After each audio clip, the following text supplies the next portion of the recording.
Sa kabila ng nalalapit na pagpapatuloy ng peace talk sa pagitan ng gobyerno at ng makakaliwang grupo sa Abril, diskumpiyado ang pamahalaan kung dapat nga bang magkasaulit ng tigil putukan.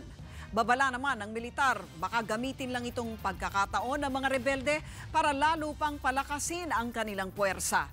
Umaksyon si Maricel Halili. Sa linggo na ang ika-4 na round ng peace talk sa pagitan ng gobyerno at ng CPP-NPA-NDF. Pero wala pa rin daw nakikitang dahilan ng gobyerno para magdeklara ng unilateral ceasefire.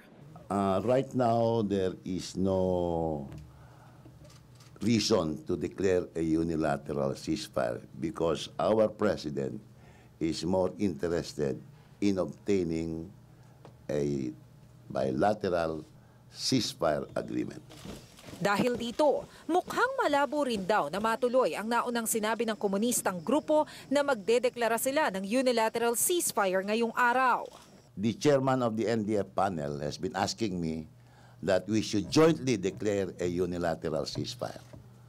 But if they feel that we are not prepared to declare one, then I don't think they will proceed with the declaration of a unilateral ceasefire. Umaasa si Government Chief Negotiator Secretary Silvestre Bello na magkakaroon sila ng konsensus sa isang bilateral ceasefire agreement oras na matapos ang 4th round ng peace talks sa April 2 hanggang 6 sa the Netherlands. Critical ito dahil ito ang magdidikta ng limitasyon at panuntunan ng mga militar at NPA pagdating sa tigil putukan. Matatandaan kaya pansamantalang ipinatigil ang usaping pangkapayapaan ay dahil napikon na ang Pangulo sa hindi pagsunod ng NPA sa unilateral ceasefire at inatake pa rin ng mga militar. Ito ang dahilan kung bakit gusto ng Pangulo ng written bilateral ceasefire agreement.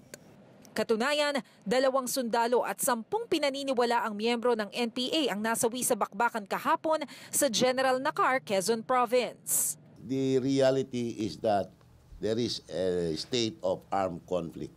So incidents like that should be expected. Kung ang AFP naman ang tatanungin, walang puwang para sa unilateral ceasefire dahil baka gamitin ito ng NPA para maghakot pa ng puwersa. Kinuwestiyon din nila ang sinseridad ng mga komunista. The selection of young blood to replace leadership is still subject to various interpretations, but clearly it's a challenge to the current leadership. Are we still confident that the current leadership are the same people they would follow? Umaaksyon, Maricel Halili, News 5.